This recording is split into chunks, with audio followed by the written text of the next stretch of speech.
evening. I'm sorry not to be able to be with you tonight to receive this great honor of the D.W. Griffith Award. But I'm in London making Eyes Wide Shut with Tom Cruise and Nicole Kidman. And just about this time, I'm probably in the car on the way to the studio, which, as it happens, reminds me of a conversation I had with Steven Spielberg about what was the most difficult and challenging thing about directing a film. And I believe Steven summed it up about as profoundly as you can. He thought the most difficult and challenging thing about directing a film was getting out of the car. I'm sure you all know the feeling. But at the same time, anyone who has ever been privileged to direct a film also knows that although it can be like trying to write War and Peace in a bumper car in an amusement park, when you finally get it right, there are not many joys in life that can equal the feeling. I think there's an intriguing irony in naming the Lifetime Achievement Award after D.W. Griffith, because his career was both an inspiration and a cautionary tale. His best films will always rank among the most important films ever made, and some of them made him a great deal of money.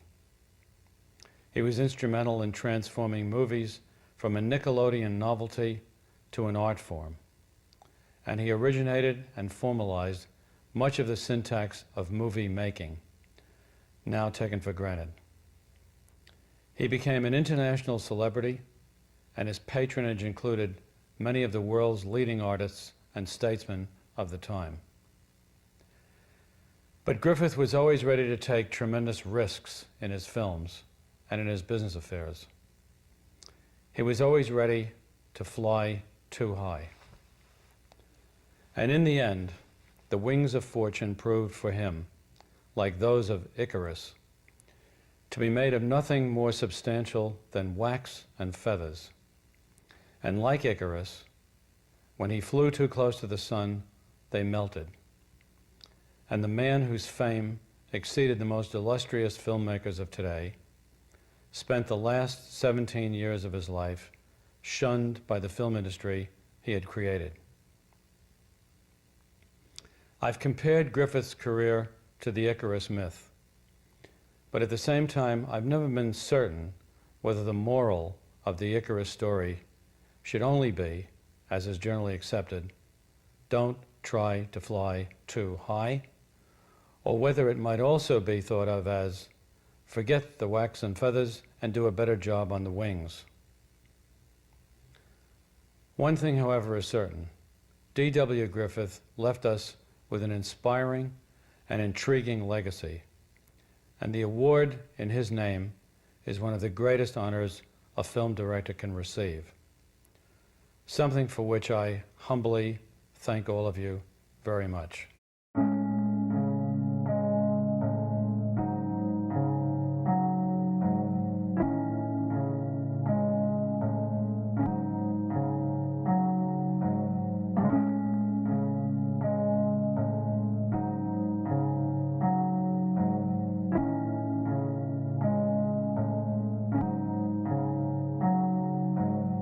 Did you know Stanley Kubrick filmed his famous movie Eyes Wide Shut inside the Rothschild family's country estate?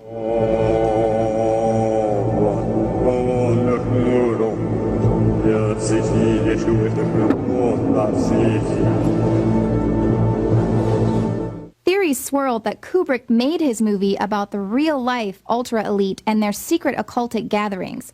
Well, take a look at these pictures that show an actual Rothschild event from 1972.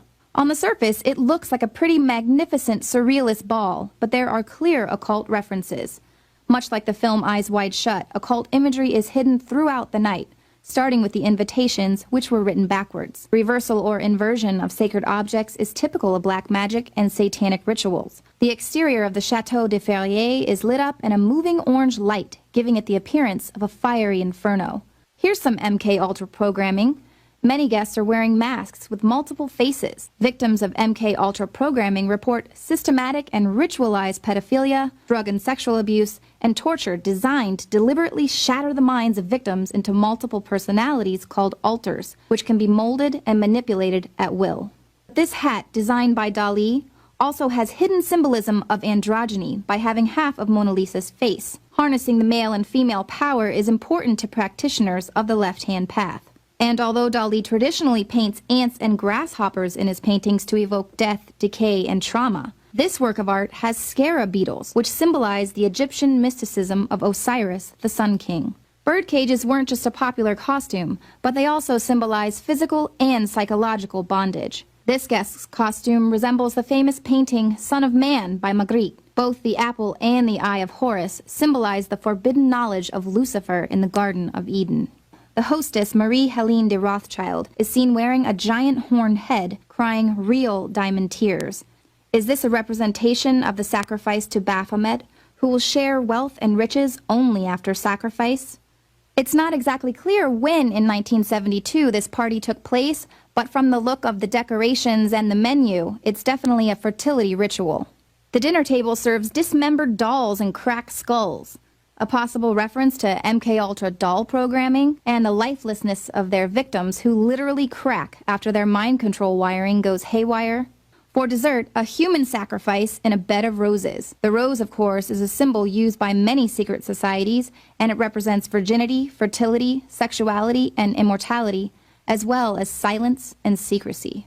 Here's Salvador Dali, who helmed the Surrealist movement. At first, this could seem like a Surrealism party in his honor, but consider the aims of the Surrealism movement itself, to resolve the contradictory condition of dreams versus reality, and allow the unconscious mind to express itself. Occult imagery is very real, and it's everywhere, in movies, television, music, and fashion.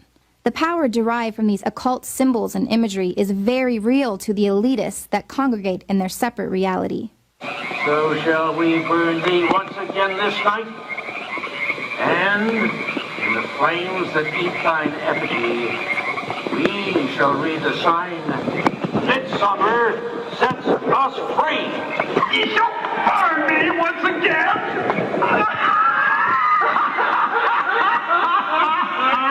Not with these flames. Summer sets us free.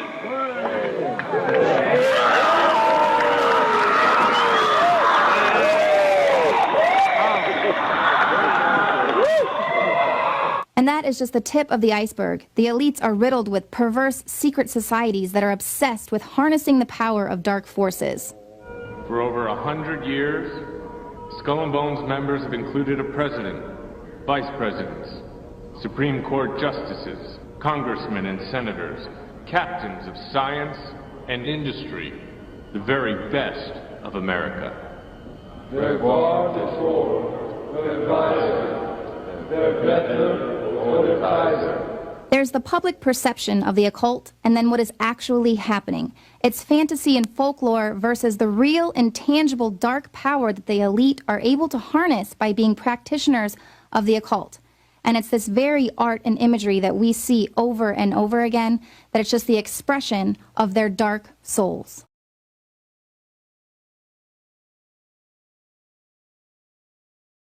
Yeah. All right.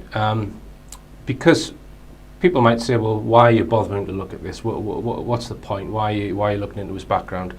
If it is a lie, the moon landings, if they were faked, as a lot of people now believe, it's a massive lie. As Bart Zabrell said, it's a satanic lie. And it needs to be exposed. So looking into the background of Kubrick is important. Now you've split your research up into 3 areas. I'll just tell the viewers what they are, and then we'll go down into each one. There's the connections that Kubrick had with certain key people who were linked to NASA and other organisations. The clues in the films themselves, as we've just predominantly mentioned. The Shining is the main film, but there are clues in other films as well.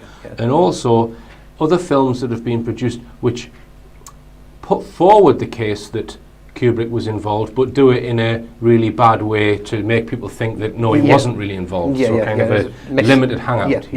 So what connections did he have?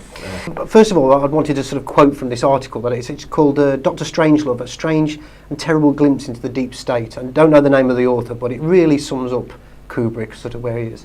Basically, the author says Kubrick seems to have been aligned, probably very loosely, with what I like to refer to as the Anglo-American establishment.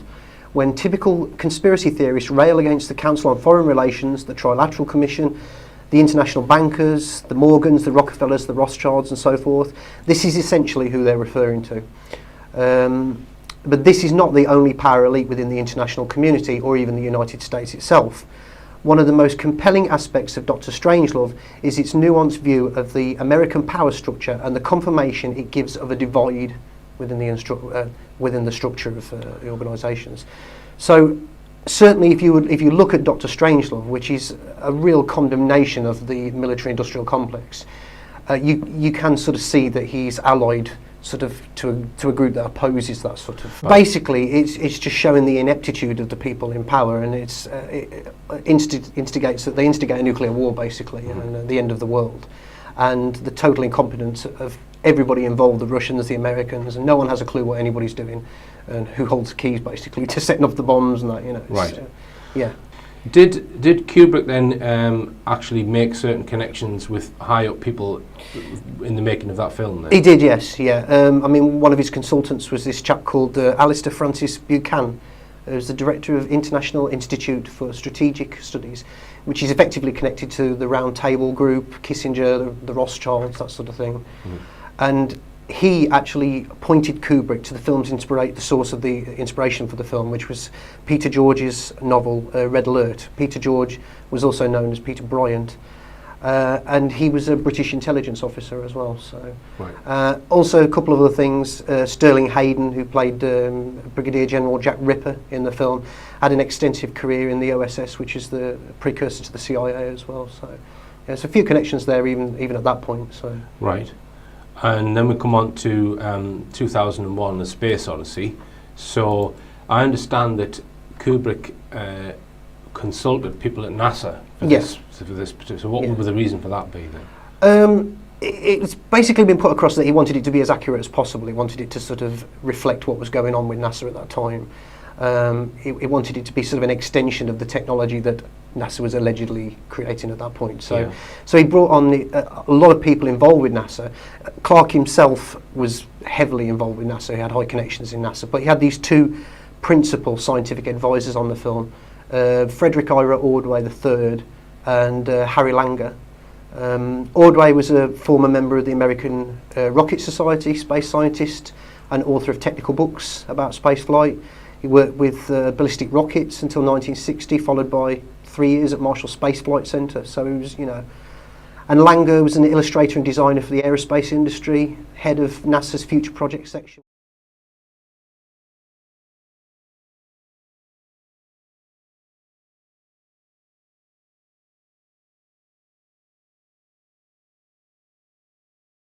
And so if we've gone to The Shining, because what you would possibly claim is that Kubrick was very uncomfortable, if indeed he did film some of the hoaxed moon landings, very uncomfortable that he'd been asked to do that. That's the contention, yeah.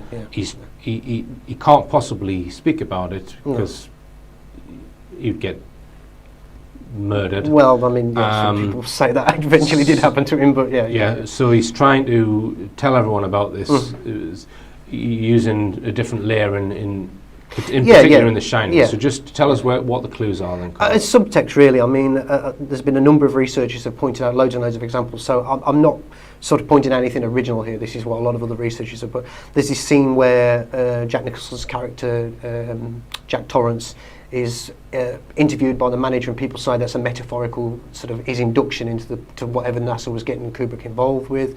The presence of the eagles in the film, there's one on Jack Torrance's t-shirt, there's one in the office in the window. People say like the eagle has landed. Also the typewriter that he types, all work and no play makes Jack a dull boy on it, you know. That's an Adler typewriter, which the word for Adler in German word is eagle, basically. In German it's Adler. In the room where the typewriter is, there's these Indian totems that are painted on the wall. I don't know if they're like a tapestry or something like that, but they're basically, some people say they look like the Saturn V rockets taking off. There's also this really interesting scene where Torrance's son Danny is sitting playing with his toys on the carpet in the corridor. He's got a jumper on which has got a white rocket on it, which is Apollo 11 USA on it. Some people say that the hexagon pattern on the carpet vaguely resembles the Saturn V launch pad and things like that. So. Now, one of the most important things in your research, Carl, was to try and discover the first reference to Stanley Kubrick being involved in the moon hoaxes. Or allegedly being involved. Allegedly. Yeah. And various stuff was put out in the 1990s to suggest that this sort of idea came around in the 1990s. Yeah, it's just new at that point, yeah. But it wasn't. Tell us what you've discovered. Yeah, I mean, it's something that I actually fell for to some degree as well. You know, I needed to do a lot more research and find out. But basically, what I call a limited hangout, effectively. It's a bit like sort of 9/11 and ufology, that sort of. You have these limited hangout, and they're pushing this time frame that it's there in the 1990s. Because there was a documentary made called The Dark Side of the Moon, which you call a mockumentary. Yeah, I mean, a lot of people say that. It had all of these important people in it, like Kissinger and Donald Rumsfeld and a whole load of others, and even Kubrick's own ex-wife or widow.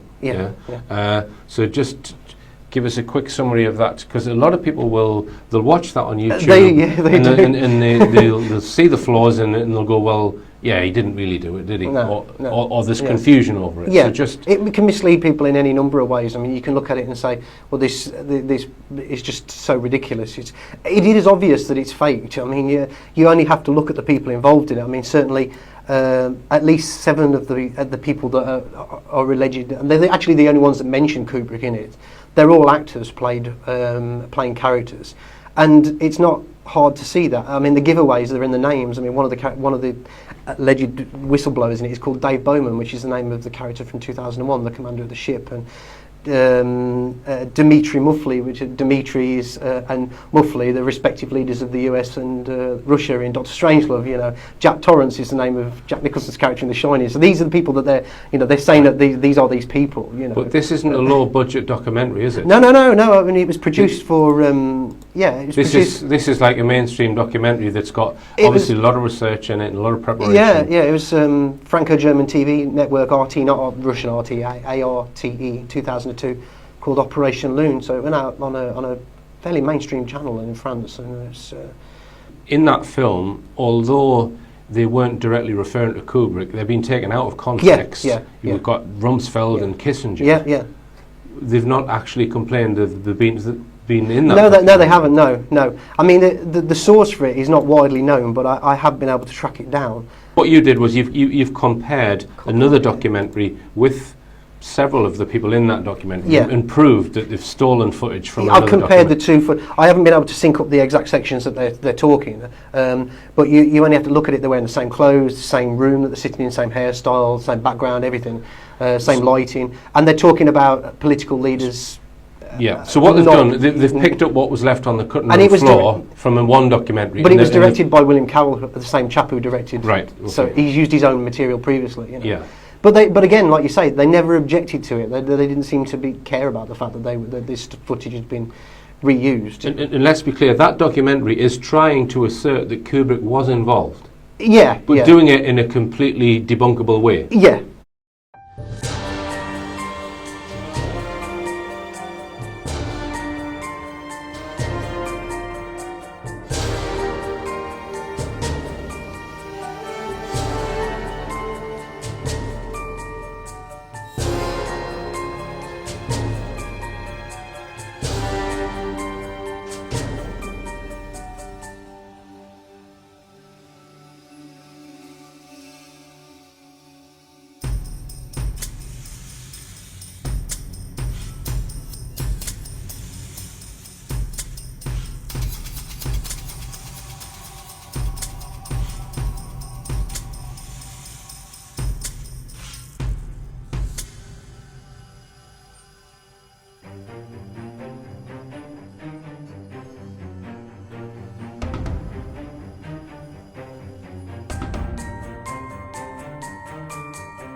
This is like three-dimensional chess, and he's trying to tell us several stories that appear to be separate, but actually are not.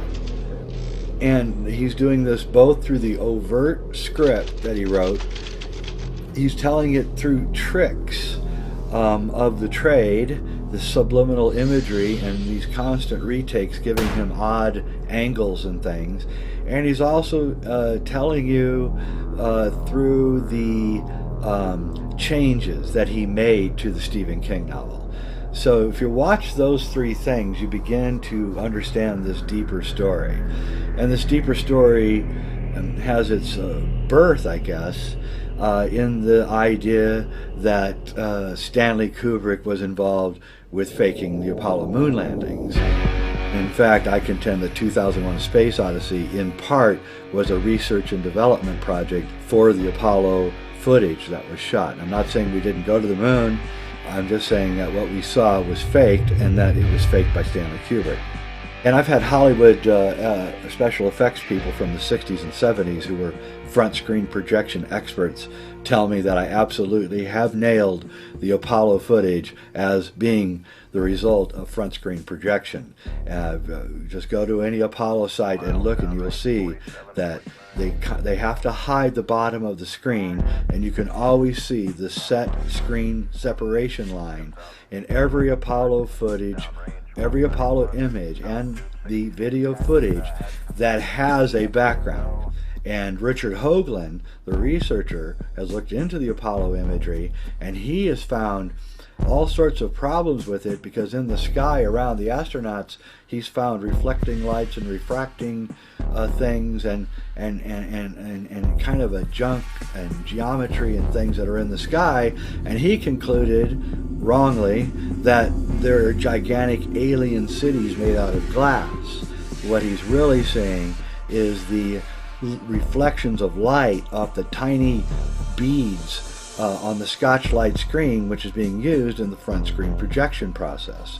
And so once I nailed the front screen projection process inside the Apollo footage, then I became interested in seeing if Kubrick left any clues in the rest of his career to his possible involvement in faking the Apollo moon footage. And I was overjoyed about 2 years ago.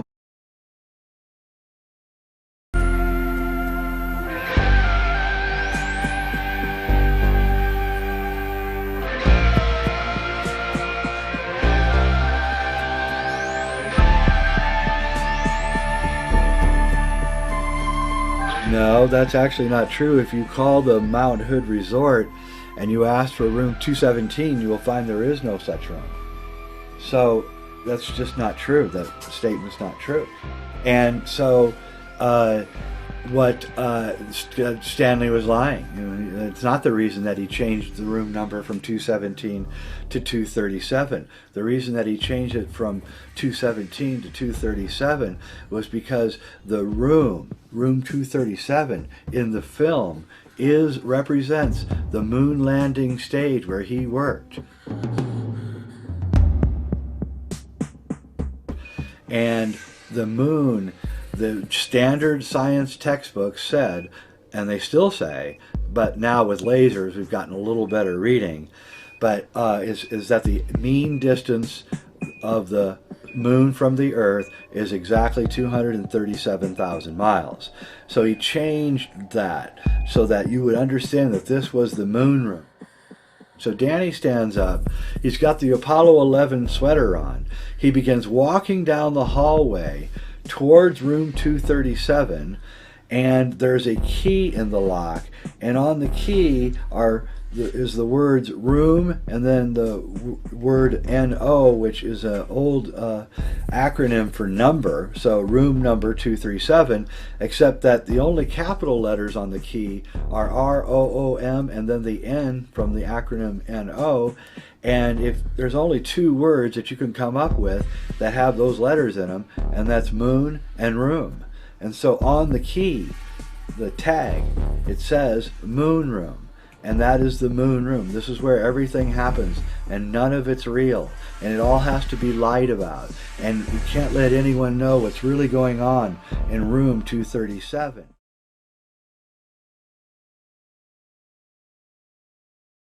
Or other cultures where they would kill a ram, or in the case of folks like the founder of the three major religions, Abraham, where he was told kill your son, but then the angel stayed his hand. And it's clearly a serious magic ritual. The men in attendance took it very, very serious. I, on purpose, standing out in that cathedral under the redwoods, would try to talk to them a few times during the hour-and-a-half ritual, and they looked at me like they wanted to murder me. I was just like, oh, this is very interesting. And they were in religious rapture. They believed that they were being passed over like the children of Israel there in Egypt when the spirit of death, the Grim Reaper, was coming down as a green mist, coiling through up to kill all the firstborn. So they believed that they were ritualistically putting blood on their doorways, and they were taking it extremely seriously. And at that moment, I went, wow, this is really people who believe in the occult. This is a good chunk of the world elite. This is where Star Wars was hatched, the weapon system, not the movie. This is where the Manhattan Project was hatched for atomic weapons. This is where secret deals were made with the Soviets. That's all been in the newspaper since. This is one of the most important places in the world. I mean, even former German Chancellor Helmut Schmidt wrote in his memoirs, Men and Powers, a political retrospective, that more important decisions were made at Bohemian Grove than even Bilderberg or the Trilateral Commission or other big events. But he said, we have our own groves in Germany where we also make our decisions. Yeah. So it really gives you an inside view into how they're working and how they have this esoteric knowledge that we can poo-poo. You know, atheists can poo-poo, and I see why they poo-poo it. It looks like a bunch of mumbo-jumbo voodoo, except these people are running the world, and they believe they're contacting entities beyond the veil in other dimensions, which mathematics shows us is there, Right. And are getting temporal power on this third dimensional plane. Absolutely. And actually, your story reminds me of the Tom Cruise character in Eyes Wide Shut, right? And he's entering into this realm. It's like, you're not supposed to be here. This is forbidden power. And if, as a result of crossing, basically now you're on their radar, and sometimes you can be threatened. Were you ever threatened as a result? Were you ever threatened by anything more, say, subtle, beyond just sort of overt comments, but anything subtly mentioned to you? I am not a practitioner of magic and of basically sorcery. And we see it stylized in movies. We see a lot of weak people who get held up as sorcerers, who are weak people looking for power, who dress up in clown suits. But the deeper you research how the world elite operate, they see themselves as sorcerers of mathematics, of technology, of world rule. And they understand, whether they're good or bad, because they're both, that there is all these dimensions around us and all this synchronicities and serendipities that connect together. And so the fact that I got in, got past the Secret Service, got out, they even broke in somebody's hotel room that I'd made copies of the tapes for, Channel 4 in London, World of Wonder, they erased those. I mailed them to their LA studios, they erased those. I finally had to mail them to another address. They thought I was BSing them, you know, before they finally got the tapes, because they'd actually paid me to be able to have the funding to sneak inside. They even had an insider who gave me some of the code words, and I'm not really supposed to get into all that. Mm-hmm. But the system did death threat me some, but that was some of the people. And then others basically said, listen, you're the establishment infiltrating us. We're the Renaissance. You're actually Satan fighting God. We're God. And I actually had some high-level folks say, if you really want to know what this is all about, we'll invite you to some of our meetings.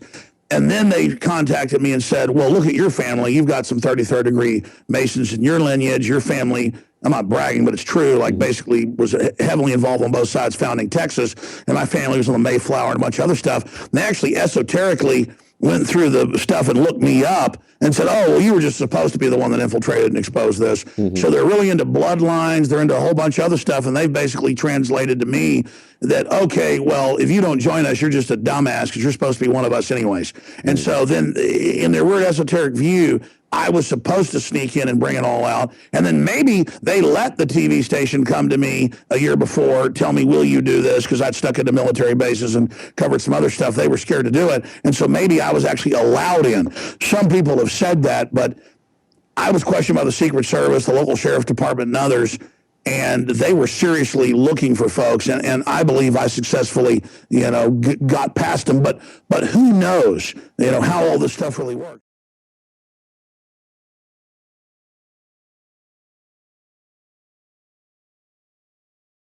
Very strange realm. So speaking of the high strangeness, you interviewed Vivian Kubrick, Stanley Kubrick's daughter, and obviously her father has done films that deal with the power elite and how things are run from the military side, from the space program angle, from pedophilia to mind control. So his final film, Eyes Wide Shut, did she portray it like that was his insight into sneaking in and how he himself was the Cruise character, sort of observing this realm of high magic and sexual ritual?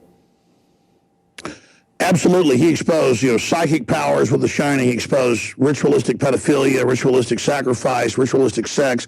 He exposed humans having, as you said on my show today, when you were on as a guest, challenging the AI before humans go to the next level of development, interdimensional gates, you name it. The French Revolution, he covered it all. From Paths of Glory and all the rest of it. He's exposed it all. Probably the master filmmaker out there, if there are any.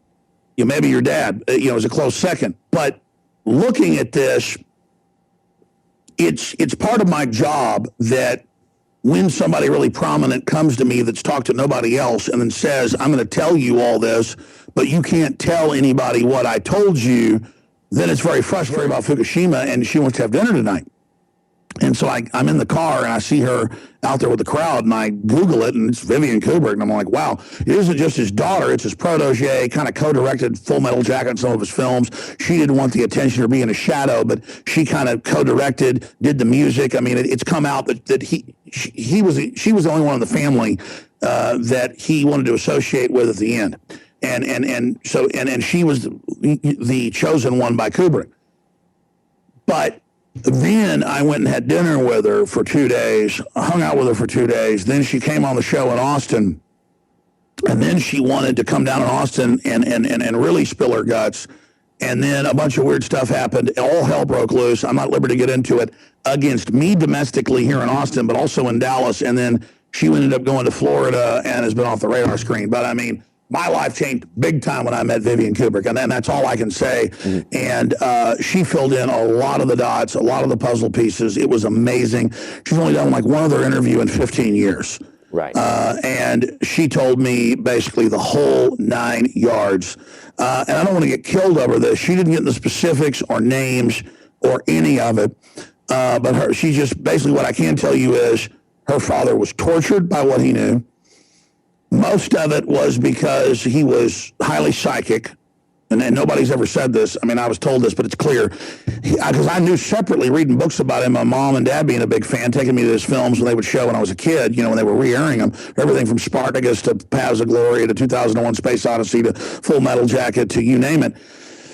And she was telling me all this stuff like, well, why he did The Shining, because that's all about how people are psychic and have these connections. Well, he got this about the CIA and the FBI and MI6, and how do you know all this? And he didn't know it all. He was basically envisioning it all in his earlier films. So they came to him and said, how do you know this? Because he was even getting stuff right in Dr. Strangelove, like down to the code numbers. And they were like, how do you know this? And he just knew it.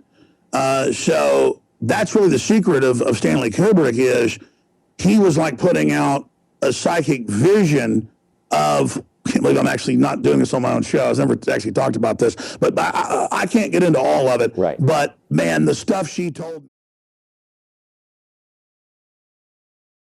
if anything is, and that's what they're doing. Satanism isn't a hot cheerleader and devil horns dancing on a table. Right. That's how they sell it, as hot and cool. Yeah. Satanism is detonating hydrogen bombs in the upper atmosphere, trying to blow holes in the Van Allen radiation belt and destroy our atmosphere. Mm-hmm. Satanism is splicing thousands of crops together and creating human-animal hybrid chimeras that don't even have a use but to be miserable. That is what we're facing, and there's a very, very dark force. Kubrick's daughter told me that basically her mother and her sister, according to her and others, gave in to the incredible pressure. Yeah. She talked about what they sent against her father, what they sent against her, and why he reclused himself. Her own sister she joined the Scientology contacts us cult. sometimes, then says she's going to come on and talk, and then all hell breaks loose. But let me tell you, what the Kubricks know is important, because I talk to so many famous people. I'm not a star, bleeper. I don't obsess over that. I mean, I might have been into it a little bit 10 years ago, not as much as others, but I mean, I get it's all a bunch of narcissism. It doesn't matter unless you're using the position to promote liberty and freedom. But so I kind of took it nonchalantly. Okay, she hasn't talked to anybody for 15 years. Okay, she used to, whatever with Harrison Ford. Okay, this lady's a big deal. She used to hang out with all the top people. Used to be best buddies with Steven Spielberg. Okay, this is the protege of Stanley Kubrick. And I'm just hanging out with her, and she's telling me stuff she's never told anybody. And I look it up. No, she's never told anybody this. And I just nonchalantly don't even worry about it, and actually don't even talk about it. And then I realized just the last few months, I knew it then, while all hell broke loose, was because I was told all this stuff, and they major league came against me when I wouldn't even talk about the stuff because it was said in private. Plus, there's not much more she told me. Hey, what's going on with y'all, man? It's Black Balloon, and I'm coming back with another video, so y'all already know what's going on.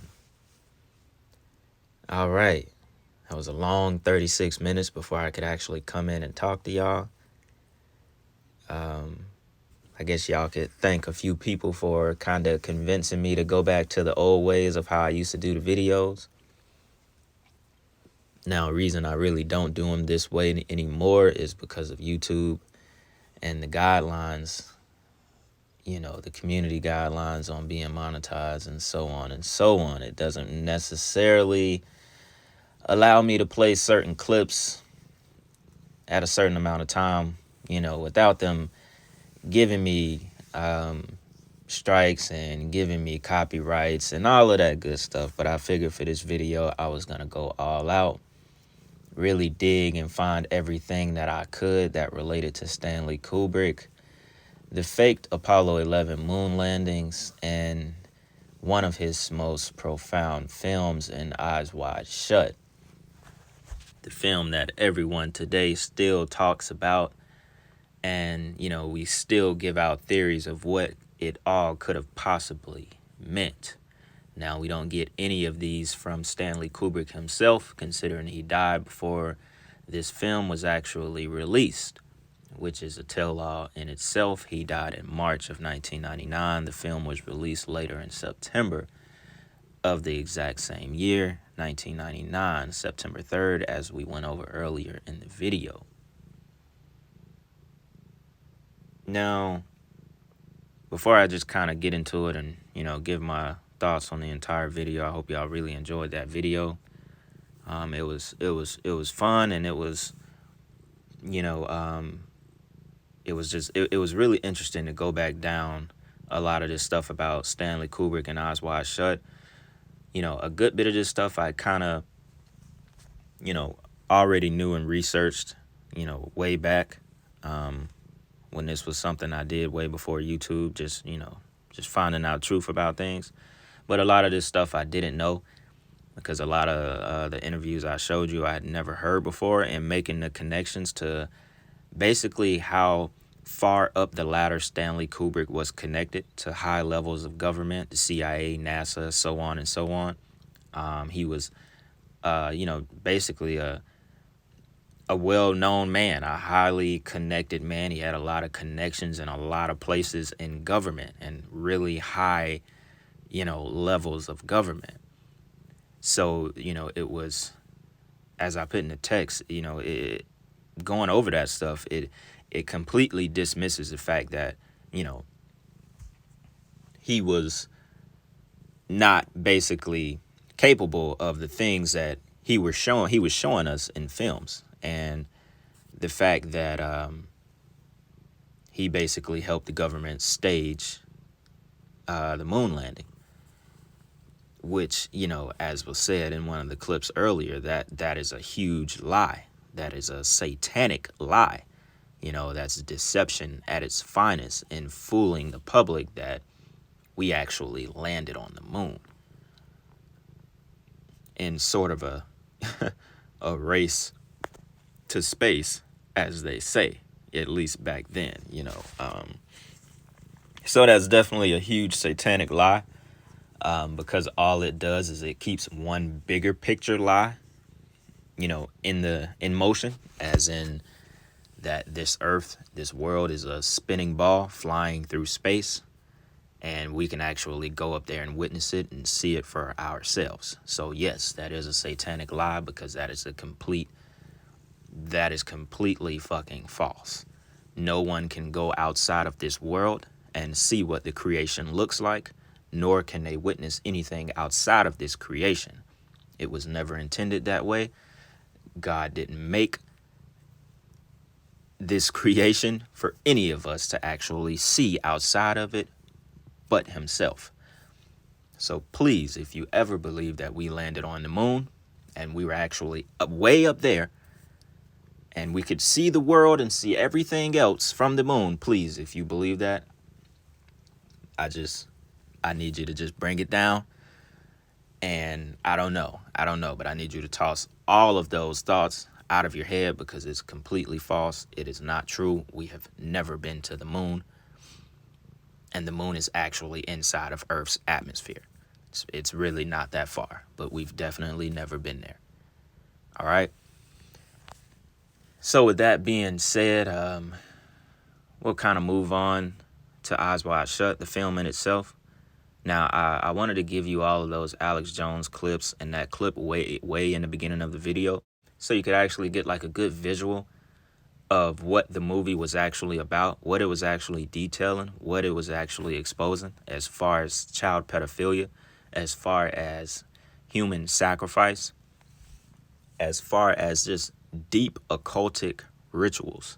You know, seeing this man in a red cloak, this was a ritual in itself in the movie, literally. And even I can't play it for y'all. I really wish I could, because it would really like just give this video the entire vibe I was looking for. But there is that short clip in the beginning of the video that y'all could go back, and obviously you can go and watch the real clip yourself on YouTube or just wherever the clip is posted. But there are clips on YouTube of this specific scene, which is about 2 minutes and 30 seconds long, which is, you know, probably the most profound scene in the entire movie, was this ritual that they were showing. Now the guy in the red cloak, which is why I said I really wish I could play y'all this right now, but it would probably get me a copyright strike. I really wish I could, because it would just set the tone for the video, and at the same time I don't want to play it, because it's basically like enchanting. He's chanting something over and over, and it almost sounds like he's doing it in reverse, so it has a certain psychological effect on your mind. Because I think I read it's some kind of like Romanian Orthodox, some kind of song. I can't really remember, but he's singing it in reverse, so it has a different effect on your mind. You know what I'm saying? I don't know exactly what he's saying, but it's basically black magic.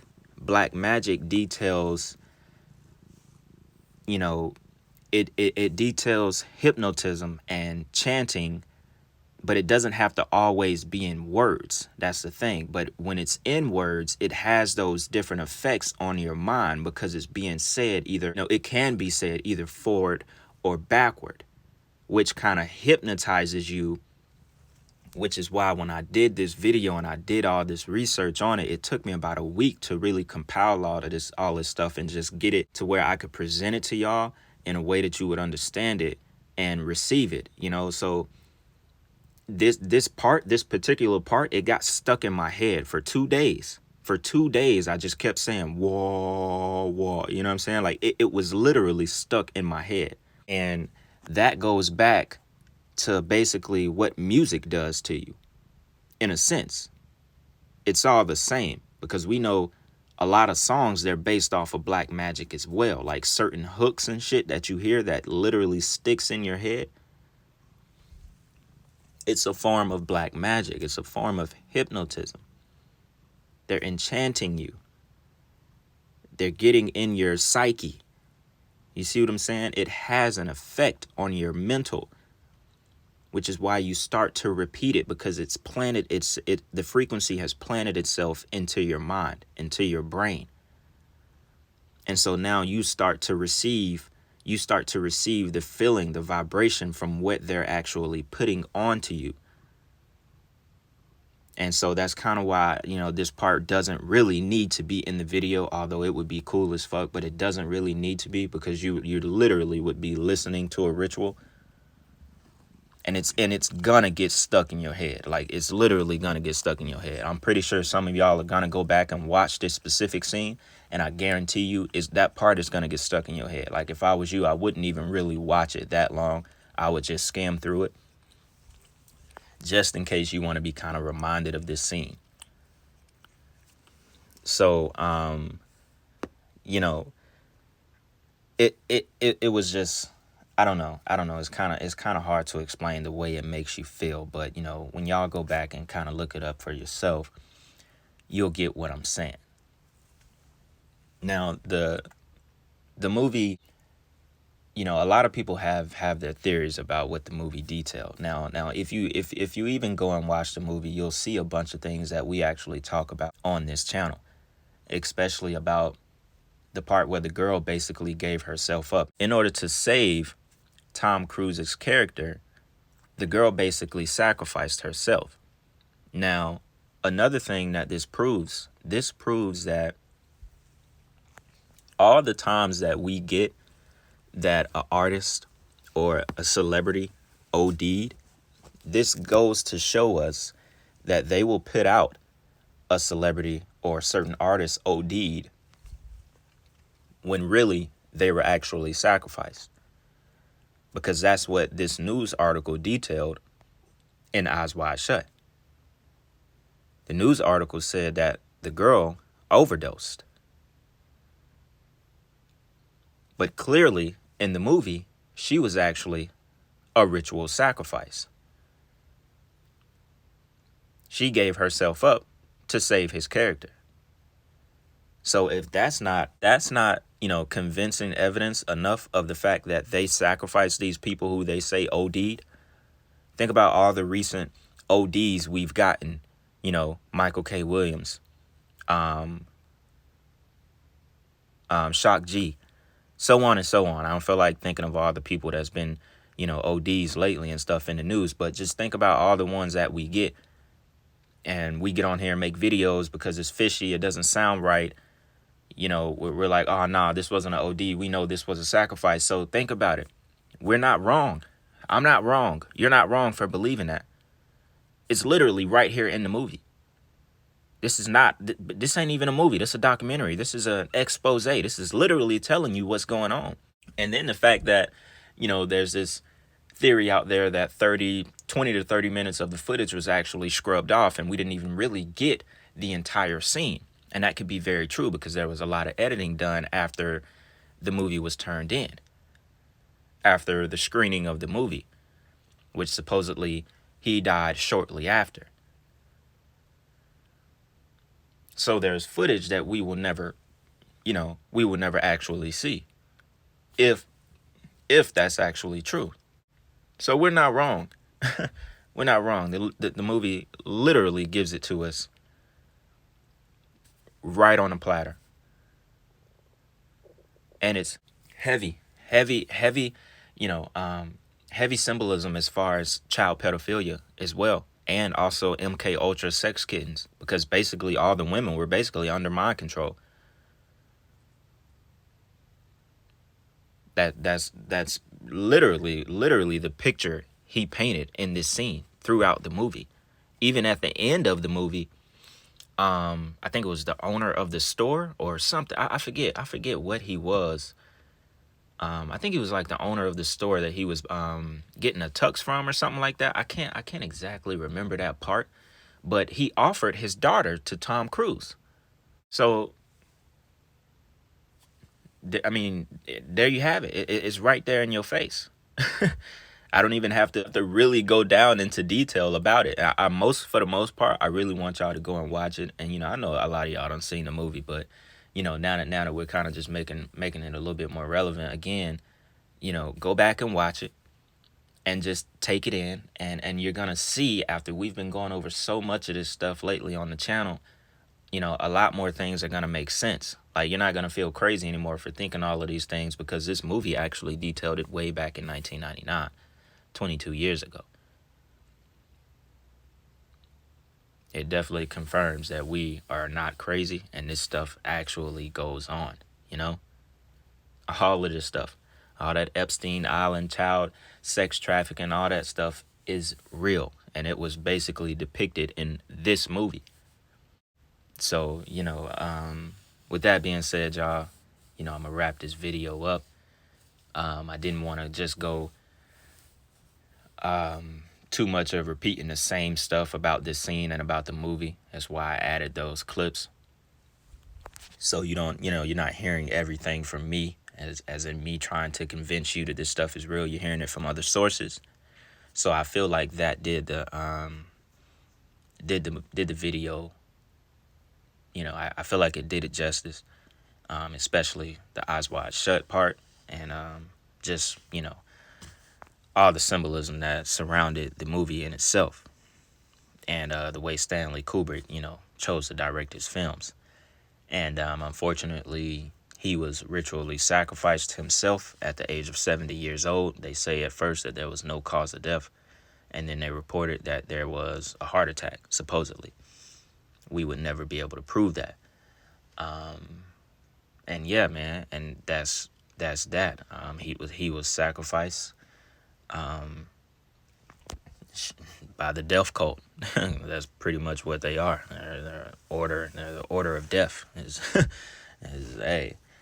It's real. It's real, y'all. That's all I can say, man. So y'all already know what's going on. I really hope y'all enjoyed that video as I enjoyed making it, and you know, I was pretty excited to get it out to y'all. So yeah, man, that's that. It's today's Tuesday. I hope y'all have a good week. Y'all already know what's going on. It's Black Balloon, and I'm gonna see y'all soon.